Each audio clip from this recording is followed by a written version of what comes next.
Myung Hwan had everything: money, power, an empire built on fear. As Seoul's youngest crime boss, he'd crushed every rival who challenged him. Yet, surrounded by luxury, he felt only emptiness. That evening, while inspecting a hotel his syndicate owned, his mother called. She'd arranged another blind date, another beautiful woman hungry for his wealth, not him. "What are you waiting for?" she demanded after he refused. "Someone real." She was still lecturing him when it happened.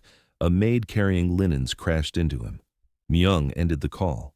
For the first time in years, his heart skipped. She slammed directly into Myung's chest. Linens exploded into the air like startled birds, raining down around them in a chaos of white cotton. His men reacted instantly. Hands flew to concealed weapons. The hotel manager made a sound like a dying animal. But the maid, this woman who had just crashed into the most dangerous man in Seoul, simply sighed. She knelt down and started gathering the scattered sheets, her movements quick and unbothered. When she finally looked up at Myung, her expression wasn't fear. It was annoyance. "You could help, you know," she muttered, her American accent cutting through the silence. "Just standing there like a statue." Nobody moved. Nobody breathed. Myung stared at her. Dark skin that glowed even under the harsh hallway lights. Natural hair pulled back in a practical style. Big brown eyes that held no trace of recognition, no flicker of fear. She looked at him the way someone might look at a stranger who'd bumped into them on the subway, like he was just a man. Something stirred in his chest, something he hadn't felt in years. Curiosity. Slowly, Myung bent down. He picked up a fallen sheet, the expensive fabric foreign in his hands. He held it out to her. The woman blinked, surprised. Then she took it, tucked it under her arm, and stood. "Thanks," she said. Nothing more. And then she walked away. No bow, no apology, no backward glance. Myung watched her disappear around the corner, something shifting behind his eyes. "Sir." His head of security stepped forward, voice tight. "Should I find out who she is, have her removed?" Myung was quiet for a long moment. "No," he finally said. "Leave her." He turned and continued the inspection, but his mind was elsewhere. For the first time in years, someone had looked at him without masks, without calculations, without fear. And he realized, with a strange ache in his chest, that he wanted her to look at him again. So when Myung returned to the hotel the next day, he told himself it was business. The hotel required oversight, regular inspections, a hands-on approach to ensure operations ran smoothly. That was why he visited 3 times in the first week, then 4 times the following week, then every single day. Business. Strictly business. But every time he walked through those glass doors, his eyes betrayed him. They swept across the lobby, down hallways, through crowds of staff searching for dark skin and natural hair, and eyes that looked at him like he was nobody special. "Sir," Secretary Yoon appeared beside him, tablet in hand. "The monthly reports from our other properties require your signature. You haven't visited the Busan warehouse in 3 weeks, and your mother has called 7 times today." Myung barely heard him. A flash of movement near the service elevator caught his attention. His pulse quickened. It was just a busboy. He exhaled slowly, irritated at himself. "Sir," Yoon pressed, "handle Busan yourself. Tell my mother I'm busy." Yoon hesitated, clearly wanting to say more, but he knew better. He bowed and retreated, leaving Myung alone with his ridiculous obsession. What was wrong with him? He was the head of a criminal empire. He had negotiated with corrupt politicians, stared down rival bosses, ordered things that would haunt ordinary men. Yet here he stood, heart racing like a teenager because a maid hadn't appeared in the lobby. Pathetic. But he didn't leave. Her name was Tiana Beverly. Myung learned this on day 4 when he overheard the housekeeping supervisor scolding her for taking too long on her rounds. "Tiana, the guests in 1402 complained their room wasn't ready. You need to move faster." "Mrs. Kim, Mr. Park in 1208 is 83 years old and lonely. If I don't stop to talk to him for 5 minutes, who will?" The supervisor sputtered. "That's not your job. Being kind is everyone's job."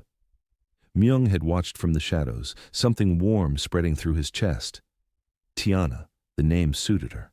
Over the following days, he gathered information like a man possessed. He learned she was 26, from Chicago originally. She'd moved to Seoul 8 months ago, chasing a job opportunity that fell through. Instead of going home, she'd stayed, picking up work wherever she could find it. She worked double shifts most days, housekeeping in the morning, room service in the evening. The money she earned went straight to her family back in America. A younger brother in college, a grandmother with medical bills. Tiana kept almost nothing for herself. He learned she hummed while she worked, old soul songs he didn't recognize, melodies that floated through hallways and made other staff members smile. He learned she snuck extra bread rolls to Officer Bay, the elderly security guard who sat at the back entrance, and that she always asked about his grandchildren. He learned that she treated everyone the same: guests, managers, janitors, rich or poor, powerful or invisible. Everyone was just a person to her, including him. On day 12, Myung made his move. "I want the maid," he told the hotel manager, "the American one, assigned to my private suite." The manager's face cycled through confusion, concern, and then careful neutrality. "Of course, sir. May I ask why?" Myung's stare could have frozen fire. No. The request was processed within the hour. Tiana knocked on the door of the penthouse suite at exactly 2 p.m. Myung had been pacing for 20 minutes, which was absurd. He was a crime boss. He didn't pace. He opened the door. She stood there with her cleaning cart, uniform crisp, expression professional. When she saw him, there was a flicker of recognition. Ah, the statue guy, but nothing more. "Good afternoon," she said. "I'm here to clean your suite." "Come in." She moved past him, all business, surveying the space with practiced efficiency. Myung had deliberately left things slightly disorganized, a coffee cup here, a newspaper there, to give her something to do, to give her a reason to stay. He sat on the couch, pretending to review documents on his tablet. In reality, he watched her work. She moved gracefully, humming under her breath, something about sunshine and better days. When she reached for a high shelf, stretching on her toes, Myung nearly offered to help before catching himself. "You don't have to watch me, you know." Her voice cut through the silence. Myung stiffened. "I wasn't watching." Tiana glanced over her shoulder, one eyebrow raised. "You've been staring at the same page for 10 minutes. Heat crept up his neck. When was the last time he'd blushed? Had he ever? She returned to her work, but he caught the small smile on her lips. "Relax, I don't bite unless someone tries to steal my fries." Myung blinked. "Your fries?" "It's a joke." She shook her head, amused. "Tough crowd." Silence fell again, but it was different now, lighter. "You never smile," Tiana observed, wiping down the coffee table. "Like, ever. I've seen you around the hotel a bunch of times, always with that face." She mimicked a stern expression. "I smile." "When? At funerals?" A sound escaped Myung's throat. It took him a moment to realize it was a laugh, short, rusty, like a machine that hadn't been used in years. Tiana's eyes widened. "Oh my God, he laughs. Someone call a news crew." "You're very bold," Myung said, but there was no edge to his voice. "I'm very tired," she corrected. "Double shifts kill the filter. You get the unedited Tiana experience." She finished with the table and moved toward the bedroom. At the doorway, she paused. "What's your name, anyway? You're here all the time, but I never see you actually doing anything. Are you like a professional brooder? Is that a job in Korea?" Myung's lips twitched. "Myung. My name is Myung." "Myung." She tested it out. "Well, Myung, you should try smiling more. It won't kill you." She disappeared into the bedroom, her humming trailing behind her. Myung sat frozen on the couch, his heart beating in a rhythm he didn't recognize. She didn't know who he was. She didn't bow or scrape or measure her words. She teased him like he was anyone else. And for reasons he couldn't explain, that made him want to keep her near forever. The visits became routine. Every day at 2 p.m., Tiana arrived to clean the suite, and every Lanun day. Myung found an excuse to be there. Their conversations grew longer. She told him about Chicago, about Lake Michigan in summer, about her grandmother's sweet potato pie. She recommended foods he'd never tried, deep dish pizza, gumbo, something called a soul food sundae that she described with such longing it made his chest ache. "You've really never had mac and cheese?" she asked one afternoon, genuinely horrified. "I've had cheese. That's not the same thing." She threw a cleaning cloth at him playfully. It landed on his shoulder. I'm making you some. I don't care if you're allergic, you're eating it. Myung removed the cloth, fighting down another smile. I'm not allergic. Good. Consider it a prescription. Dr. Tiana's orders. She returned to work, humming again, completely unaware of the effect she had on him. Myung watched her, something dangerous taking root in his chest. He commanded fear from thousands. He had enemies who dreamed of his downfall. He wore a watch worth more than she earned in a year. But around her, he was just Myung. Nervous, uncertain, completely, terrifyingly human, and he never wanted it to end. However, in the staff break room, which smelled like coffee and exhaustion, Tiana sat in the corner, massaging her aching feet, counting down the 15 minutes until her next shift started. Around her, other employees chatted in Korean, a language she was slowly learning but still couldn't fully follow. Then she heard his name. Myung Hwan. Her ears perked up. Two housekeepers huddled near the vending machine, speaking in hushed tones. Tiana caught fragments: syndicate, boss, dangerous. She leaned closer, pretending to check her phone. My cousin works at the police station, one woman whispered. He said they found 3 men in the Han River last month. Everyone knows Hwan did it, but no one can prove anything. The other woman shuddered. I heard he took over after his father died, killed the men who challenged him, all of them. That's why everyone bows when he walks by. One wrong look and you disappear. Tiana's blood turned to ice. Why does he keep coming here? The first woman asked. He owns half of Gangnam. Why waste time at this hotel? Who knows? Maybe he's planning something, or watching someone. She lowered her voice further. I just keep my head down. That man has blood on his hands. You can see it in his eyes. They moved away, their conversation fading into the hum of the fluorescent lights. Tiana sat frozen, her phone screen gone dark in her hand. Myung. Her Myung. The man who laughed at her jokes and let her tease him about smiling. The man who listened when she talked about Chicago and looked at her like she was the only person in the room. He was a crime boss. The pieces fell into place with sickening clarity. The expensive suits that cost more than her rent, the armed men who followed him everywhere, the way the hotel manager trembled when he approached. The way everyone bowed. She had been so blind, so stupid. Her hands started to shake. The next day, Tiana arrived at the penthouse suite at exactly 2 p.m. Her cart was stocked, her uniform pressed, her face carefully blank. Myung was waiting, as always. He stood by the window, silhouetted against the Seoul skyline. When she entered, his face softened in that way it only did for her. Tiana. Her name sounded different when he said it, warmer. Good afternoon. She didn't meet his eyes. I'll try to be quick today. She moved past him, pulling supplies from her cart with mechanical efficiency. No humming, no jokes, no glances over her shoulder. Myung noticed immediately. Is something wrong? He asked. No. You seem different. Just tired. She scrubbed the coffee table harder than necessary, her jaw tight. Every second in this room felt suffocating, every memory of their conversations now tainted with the truth. He had killed people, he had made people disappear, and she had been flirting with him like he was some regular businessman. Tiana, his voice was closer now, she hadn't heard him move. Look at me. I need to finish my work. Look at me. Something in his tone made her stop. She straightened slowly, finally meeting his gaze. His eyes searched her face, reading her the way he probably read enemies and allies, the way he probably read everyone. What changed? He demanded. Tiana's throat tightened. She should lie. She should make an excuse and leave and never come back to this suite again. That was the smart thing, the safe thing. But Tiana had never been good at safe. I know who you are, she whispered. The words hung in the air like smoke. Myung went still. Not surprised, he was too controlled for that. But something shifted behind his eyes. A wall going up, a door closing. I see. His voice was flat. And what do you think you know? The Hwan Syndicate. The name felt dangerous on her tongue. You're the boss. People have disappeared because of you. People have died. She expected him to deny it, to explain it away, to offer some excuse that would let her keep pretending. He didn't. Yes, he said simply.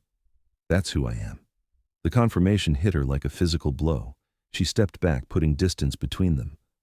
Why didn't you tell me? Would you have stayed if I had? The question pierced through her. No, she wouldn't have. She would have run the moment she knew, and they both understood that. You let me think you were just some businessman, she said, her voice cracking. You let me joke with you, talk to you. I told you about my family, my life. Everything I told you was real. Myung stepped forward and she stepped back again, her hip hitting the cleaning cart. Every conversation, every moment, that was real. How can I believe that? How can I believe anything? His jaw tightened, pain flickering across his features before he suppressed it. Are you afraid of me? Now, Tiana? Is that it? She stared at him. This man who commanded an empire of violence, who had blood on his hands, who could destroy her with a single phone call. And she realized, with terrifying clarity, that she wasn't afraid of him. No, she whispered, I'm not afraid of you. Something shifted in his expression. Hope, maybe, or its shadow. Then what? Tiana's eyes burned with tears she refused to let fall. I'm afraid of what being near you means. Your world. It's not my world, Myung. People disappear in your world. People get hurt. I have a family. I have a brother who needs me to come home.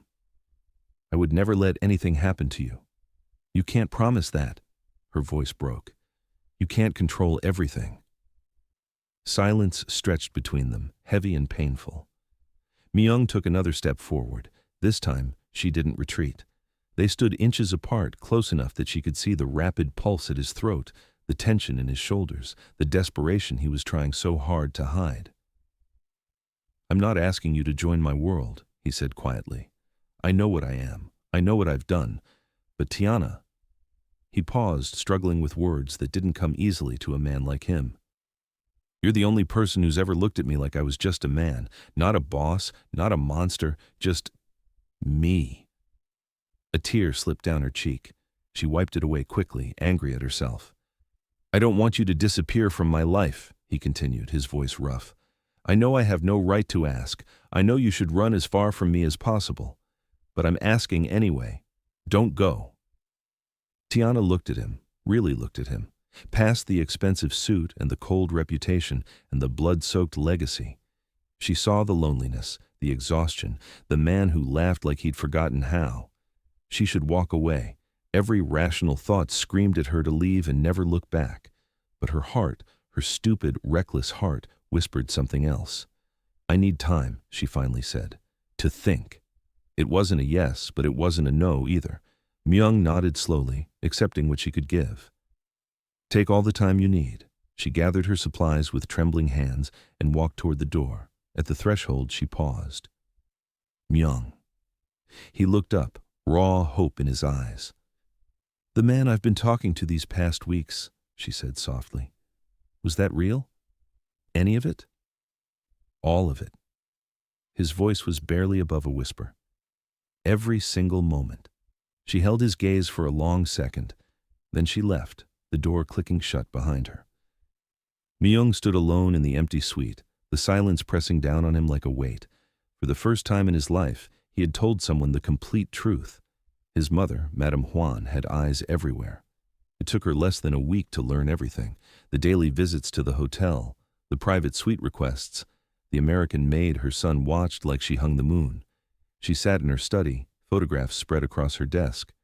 Tiana Beverly, 26, no family connections, no wealth, no power, a nobody scrubbing toilets for minimum wage. Her son, heir to the Hwan syndicate, one of the most powerful men in South Korea, was infatuated with a maid. The humiliation burned like acid. She picked up her phone and dialed. Chairman Han, we need to meet. Tiana was restocking her cart in the supply closet when Mrs. Kim found her. You're wanted in the lobby, the supervisor said, her face pale. Now. Something in her tone made Tiana's stomach clench. Is everything okay? Mrs. Kim wouldn't meet her eyes. Just go. Tiana walked through the service corridors, her pulse quickening with each step. When she pushed through the doors into the main lobby, she understood why. Madame Hwan stood in the center of the marble floor like a queen holding court. Her black designer suit probably cost more than Tiana's entire life savings. Behind her stood two bodyguards, and a distinguished older man Tiana didn't recognize, silver-haired, cold-eyed, radiating authority. Beside him was a young woman in an elegant dress, her perfect features arranged in barely concealed smugness. Hotel guests had stopped to stare. Staff members pressed against walls, terrified, and every eye was on Tiana. "So," Madame Hwan's voice sliced through the silence, "this is the girl." Tiana's blood ran cold. She knew. Somehow she knew. "I don't understand," Tiana managed. "Is there a problem with my work?" Madame Hwan laughed, a sharp, brittle sound. "Your work? No, girl. The problem is that you've deluded yourself into thinking you belong anywhere near my son." The words hit like a slap. Tiana felt the stares of everyone around her, the weight of public humiliation pressing down on her chest. "I haven't done anything wrong." "Haven't you?" Madame Hwan stepped closer, her heels clicking against marble. A poor American immigrant with nothing to her name, suddenly catching the attention of a billionaire? How convenient, how calculated. "That's not— You're a gold digger," Madame Hwan continued, her voice rising for the audience. "A distraction, a stain on the Hwan legacy." She gestured to the young woman behind her. "This is Miss Han. Her father is Chairman Han, one of our most important allies. She is who my son will marry, not some foreign maid who doesn't know her place." Tiana's hands trembled at her sides. She wanted to run, she wanted to scream, but her feet stayed rooted to the floor. "I never asked for any of this," she whispered. "Then leave." Madame Hwan's eyes glittered with malice. "Leave Seoul, leave Korea. Because if you don't, I will personally ensure your visa is revoked. I will ensure you never work again, not here, not anywhere. I will make your life so miserable you'll wish you'd never set foot in this country." Tears burned in Tiana's eyes. She blinked them back, refusing to give this woman the satisfaction. "Do you understand me, girl?"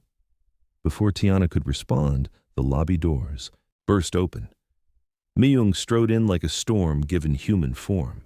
His face was carved from ice, his eyes blazing with a fury Tiana had never seen.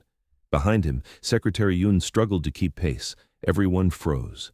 Myung's gaze swept the scene, his mother, Chairman Han, Miss Han, and Tiana, standing alone in the center of it all, surrounded by vultures. In 3 strides, he crossed the lobby and positioned himself directly in front of Tiana, shielding her. "Myung," his mother's voice carried a warning. "Step aside. This doesn't concern you." "Everything about this concerns me. You're embarrassing yourself. Chairman Han is watching. His daughter— I don't care." The words echoed through the silent lobby. Madame Hwan's composure cracked, shock flickering across her features. "What did you say?" Myung turned to face her fully, his body still positioned protectively between Tiana and the crowd. When he spoke, his voice was ice, cold, controlled, and absolutely terrifying. "Touch her again, threaten her again, look at her wrong again." He paused, letting each word land. "And alliance or not, I will burn everything down." Nobody moved, nobody breathed. Chairman Han's face hardened. Miss Han's smugness evaporated into disbelief. Hotel guests stood frozen, witnessing something they knew they shouldn't see. Madame Hwan stared at her son like she was seeing a stranger. "You would destroy everything your father built," she whispered. "For her?" Myung didn't hesitate. "Yes." The single word shattered something in the air. Years of obedience, years of control, years of doing exactly what was expected. Gone, in one syllable. Myung reached back, his hand finding Tiana's. His fingers laced through hers, warm, steady, certain. "We're leaving," he said. And without another word, he led her through the silent lobby, past his speechless mother, past the staring crowd, and out into the Seoul night. Behind them, Madame Hwan stood motionless, her empire cracking at the foundations. Her son had finally chosen, and he hadn't chosen her.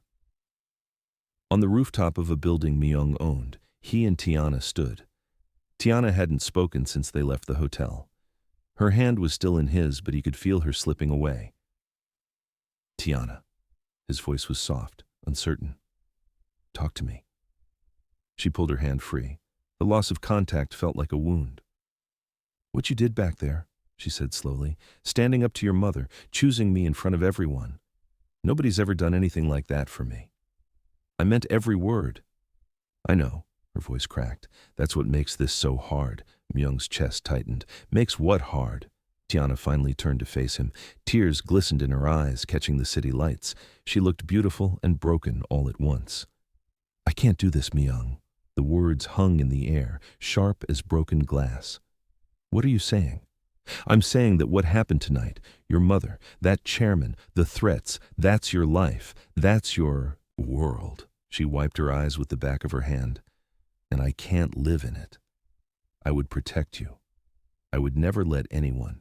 You can't protect me from everything. Her voice rose, emotion spilling over. You can't protect me from the fear, from looking over my shoulder every day wondering if today's the day someone uses me to get to you, from knowing that people disappear in your world and never come back. Myung stepped toward her. Tiana, I have a brother. The words tumbled out, desperate. Marcus, he's 22, in his last year of college. He's going to be a teacher, a good one. More tears fell. And I have my grandmother who raised me when my mom couldn't. They need me to come home someday. They need me alive. I would never put them in danger. You wouldn't mean to. She shook her head. But your world doesn't care about intentions. Your world takes and destroys, and I can't. Her voice broke completely. I can't risk them. I can't risk myself, not even for you. Silence stretched between them, vast and aching. Myung wanted to argue. He wanted to make promises, paint pictures of a future where none of this mattered.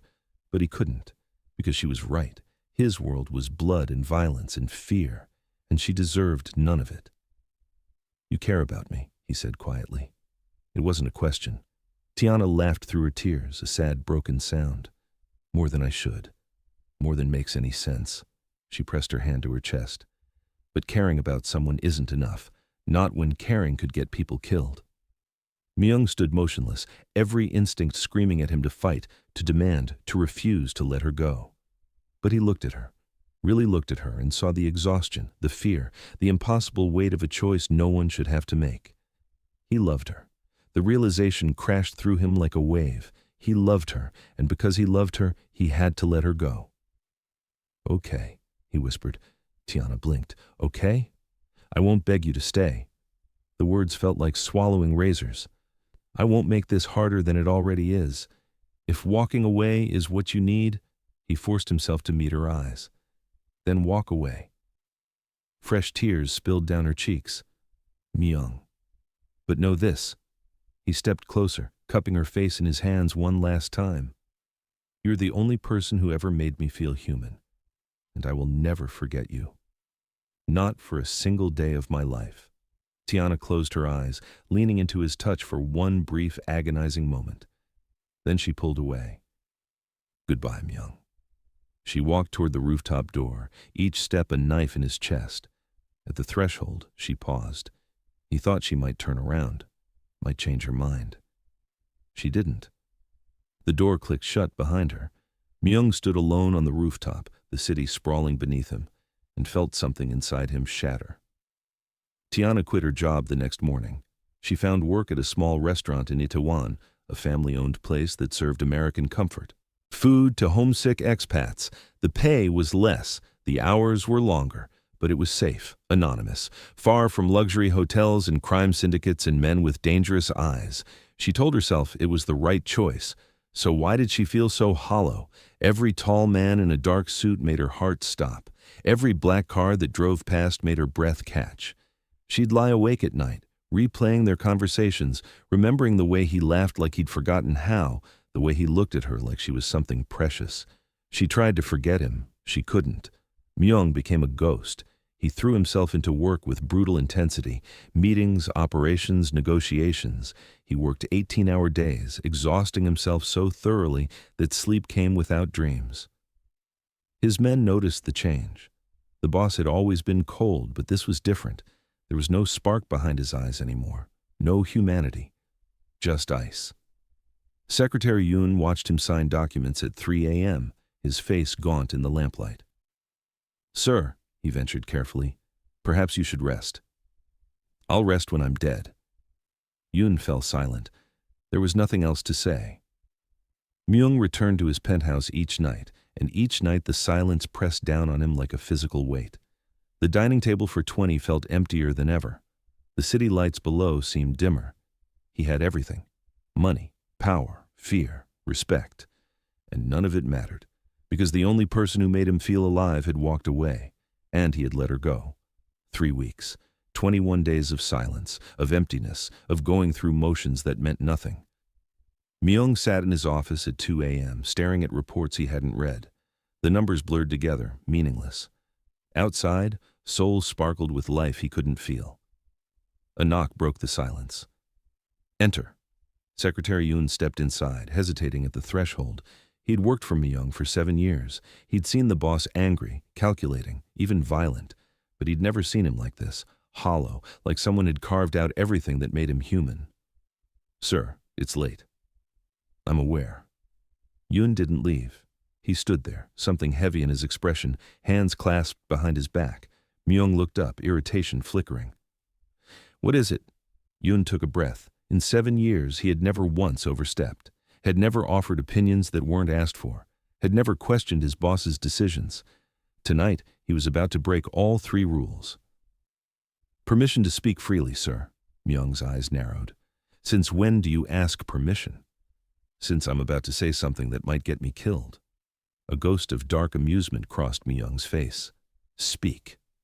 Yoon stepped forward, his posture military straight. "I've watched you command men into battle. I've seen you face rivals who wanted you dead and walk away without a scratch. You've never lost, not once." He paused. "But right now you're losing, and you're not even fighting." Myung's jaw tightened. "Careful." "She's leaving, sir." The words hit like a bullet. Myung went still. "What?" Yoon reached into his jacket and pulled out a folded document. He crossed the room and placed it on the desk. A plane ticket, one way, Seoul to Chicago, departure, 2 days. "She booked it yesterday," Yoon said quietly. "She's going home, for good." Myung stared at the ticket, his chest constricting. She was leaving, not just the hotel, not just the job. She was leaving the country, leaving him forever. "How do you know this?" "I've been monitoring the situation." Yoon met his eyes without flinching. Someone had to. Myung should have been angry, should have demanded to know why Yoon was tracking her movements without authorization. But all he felt was the ground crumbling beneath his feet. 2 days. "Sir," Yoon's voice softened, something Myung had never heard before. "You're the most powerful man I know. You've built an empire. You've survived things that would have destroyed anyone else." He gestured to the ticket. "But you're about to let the one person who made you happy walk out of your life. And you're not even going to try to stop her." "She made her choice." "Did she?" Yoon challenged. "Or did she make the only choice she thought she had?" Myung's hands curled into fists. "What do you expect me to do? Drag her back? Force her to stay?" "No," Yoon shook his head. "I expect you to fight, not with power, not with threats. Fight with the truth." He straightened. "Tell her what you should have told her from the beginning. And if she still chooses to leave," he paused, "at least you'll know you tried." The office fell silent. Myung looked at the plane ticket, then at the window, then at his own reflection, a man who had everything and nothing at the same time. She was leaving in 2 days. 2 days.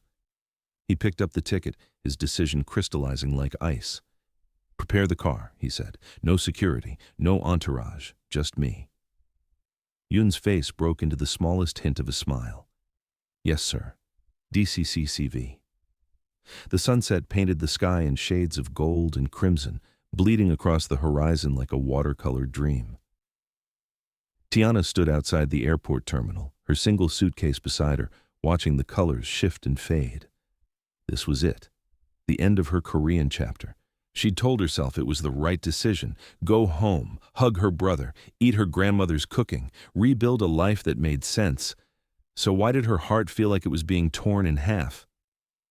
A black car pulled up to the curb. Tiana's breath caught.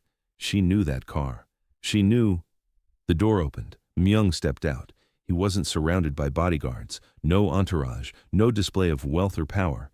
Just him, dark suit slightly rumpled, hair windswept, eyes holding something raw and desperate that she'd never seen before. He looked like a man who had everything to lose. Myung. His name escaped her lips like a prayer. He walked toward her, each step deliberate, until he stood close enough to touch, close enough that she could see the exhaustion etched into his features, the sleepless nights written in the shadows under his eyes. "You're leaving," he said. "Yes." Without saying goodbye, her throat tightened. "I didn't think you'd want one." "I don't." His voice was rough. "I don't want a goodbye at all." Tiana's eyes burned. "Myung, we talked about this." "I know what we talked about." He stepped closer. "I know what you said, and I know I let you walk away because I thought that's what you needed." His jaw clenched. "But I can't do it again. I can't watch you disappear and spend the rest of my life wondering what would have happened if I'd just been brave enough to fight." "Fight for what?" she whispered. "I can't live in your world. Nothing has changed." "Everything has changed." He reached out, his fingers brushing her cheek so gently it made her ache. "I can't promise you a normal life. I can't pretend my past doesn't exist or that my world isn't dangerous." His eyes locked onto hers. "But I can promise you this, no one will ever protect you the way I will. No one will ever love you the way I do." The word hit her like lightning. "Love. You love me." Her voice trembled. "From the moment you told me to stop standing like a statue." A broken laugh escaped him.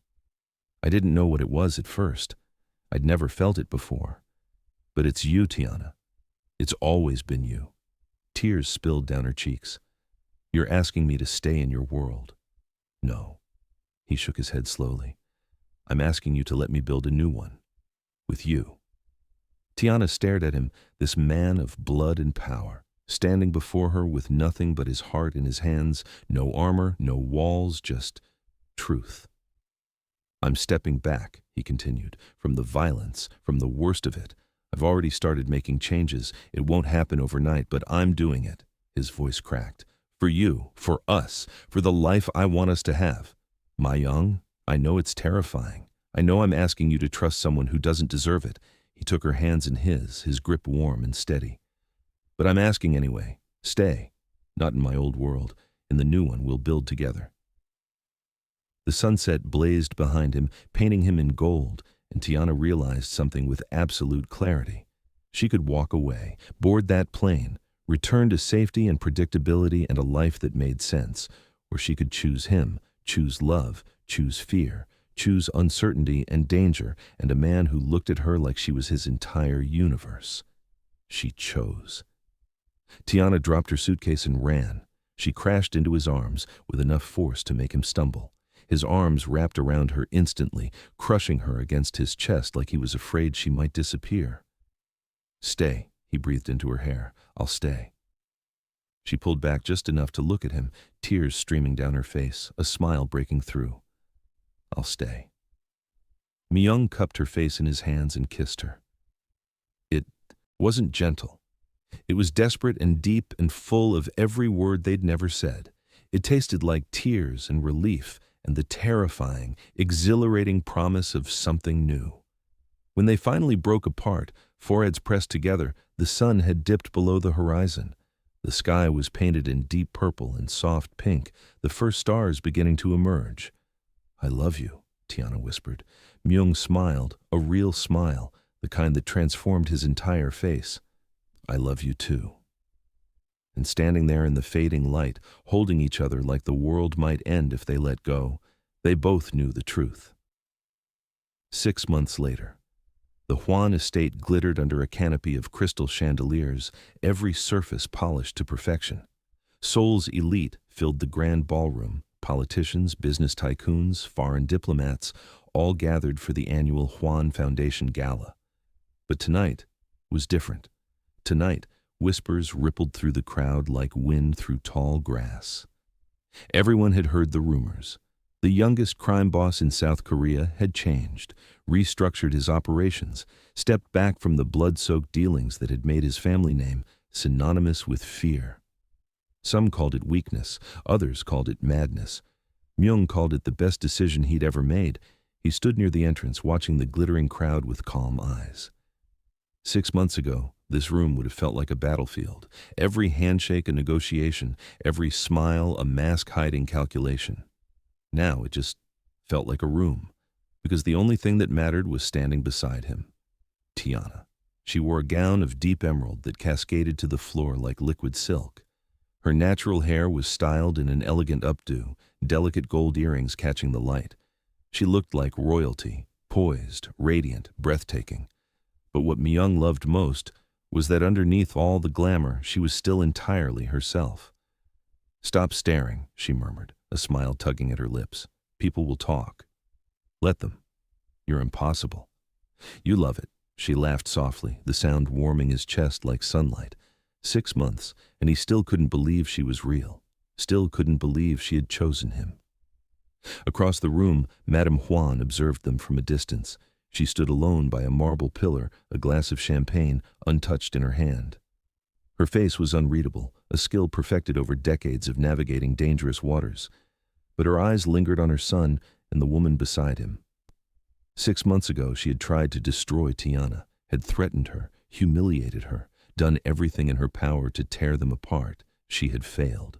And in failing, she had been forced to watch something she never expected. Her son, the cold and ruthless heir she had raised to rule, transforming into someone else entirely. Someone who smiled, someone who laughed, someone who looked at a former maid like she was the center of his universe. At first, Madame Hwan had resisted, had raged against the change, had warned Myung that love was weakness, that the empire would crumble without an iron fist to guide it. But the empire hadn't crumbled. Myung had restructured everything. He'd pulled back from the violent operations, focusing instead on legitimate business ventures. The transition wasn't complete. Some darkness still lingered at the edges, but the foundation was shifting, becoming something new. And through it all, Tiana had stood beside him, not as a distraction or a weakness, but as a partner. She challenged him when he needed it, supported him when he faltered, and reminded him daily that power meant nothing without purpose. Madame Hwan took a slow sip of champagne, her expression softening by the smallest degree. She would never admit it out loud, would never say the words, but somewhere deep in her iron heart, she understood. Her son had found something she never could: happiness. Tiana excused herself from a conversation with the diplomat's wife, her cheeks aching from smiling.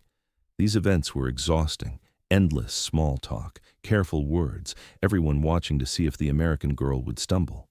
She hadn't stumbled yet, and she didn't plan to start tonight. Slipping away from the crowd, she made her way toward the service corridor.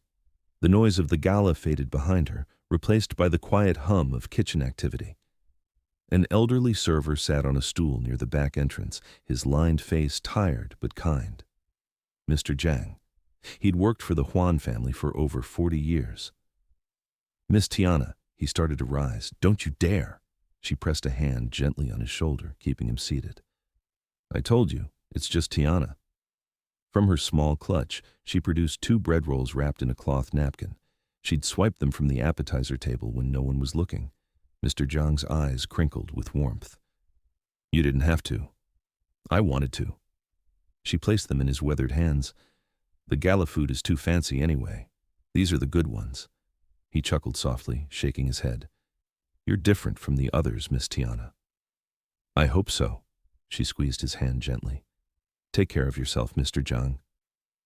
She slipped back into the ballroom just as Myung appeared at her side, one eyebrow raised. "Where did you disappear to?" "Nowhere important."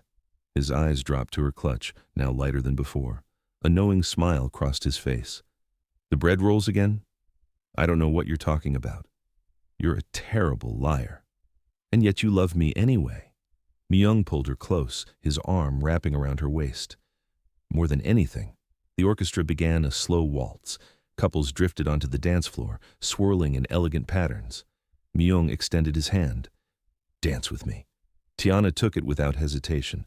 They moved together beneath the chandeliers, her emerald gown flowing like water, his arms steady around her.